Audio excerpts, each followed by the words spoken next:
Alors, dans cet exercice, on nous dit que les cornes de brume peuvent produire un son dont le niveau d'intensité sonore peut atteindre 115 décibels.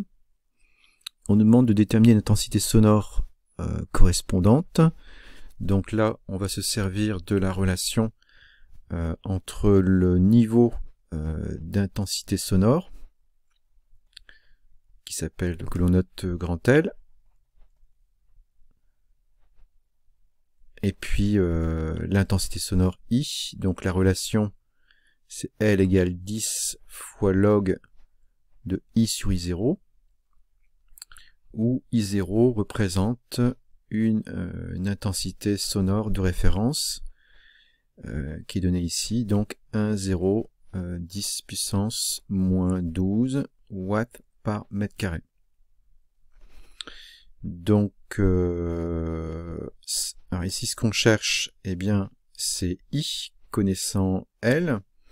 Donc, ce qu'on fait, hein, on peut dire que L sur 10, eh bien, c'est log de I sur I0. Et on est en présence de quelque chose qui mathématiquement est de la forme A égale log de B. Et ça, mathématiquement, ça signifie que B égale 10 puissance A. Donc, ce qui veut dire ici que I sur I0, eh bien, c'est 10 puissance L sur 10. Et donc, I est égal à I0 que multiplie 10 puissance L sur 10. Donc voilà l'expression équivalente à celle-ci, qui va nous permettre de trouver I. Donc I qui sera donc égal à 1, 0, 10 moins 12, que multiplie 10 puissance 115 sur 10. Donc ça va nous faire 10 moins 12 fois 10 puissance 11,5, c'est-à-dire 10 puissance moins 0,5. Bon, là, on prend la calculatrice pour trouver que l'intensité sonore, eh bien, sera de 3,16 10 moins 1 watts par mètre carré.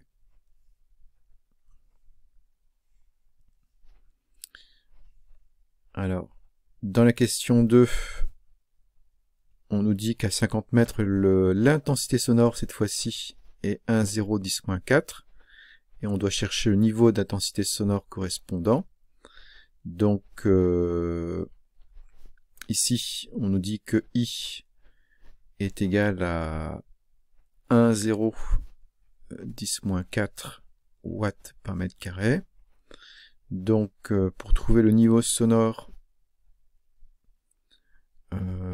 correspondant à cette intensité sonore, on va donc cette fois-ci utiliser la relation précédente sous cette forme. Donc ça sera 10 fois log de 1, 0, 10 moins 4 sur 1, 0, 10 moins 12. Donc 10 moins 4 sur 10 moins 12, ça fait 10 puissance 8. Et log de 10 puissance 8, ça fait 8. Donc ça fait 10 fois 8, 80 décibels.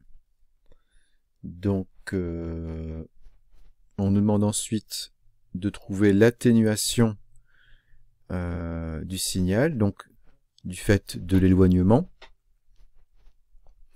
Alors en fait, on est passé de 115 décibels à 80 décibels, donc on a une atténuation qui est donc de 115 moins 80, donc de 35 décibels. Alors, ce qu'on peut préciser, c'est qu'en fait, dans cet exercice, le niveau d'intensité sonore de 115 décibels, eh bien, c'est à mesurer à 1 mètre. Et donc là, on s'était placé à 50 mètres. Alors, on peut vérifier si c'est cohérent, puisque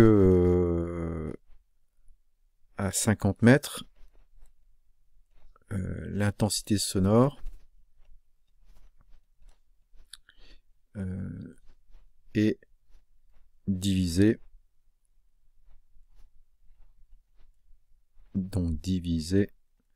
par 50 au carré par rapport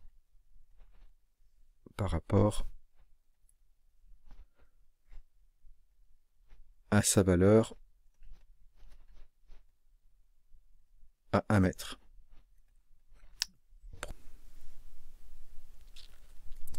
Donc on peut effectivement vérifier que l'intensité sonore ici à 1 mètre, et puis l'intensité sonore ici à 50 mètres.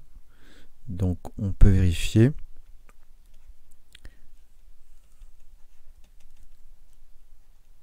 que 3,16 10-1 sur 50 au carré, eh bien c'est quasiment égal à 1,0 10-4. Donc ce qui permet de vérifier la cohérence au niveau des valeurs proposées dans l'exercice. Voilà.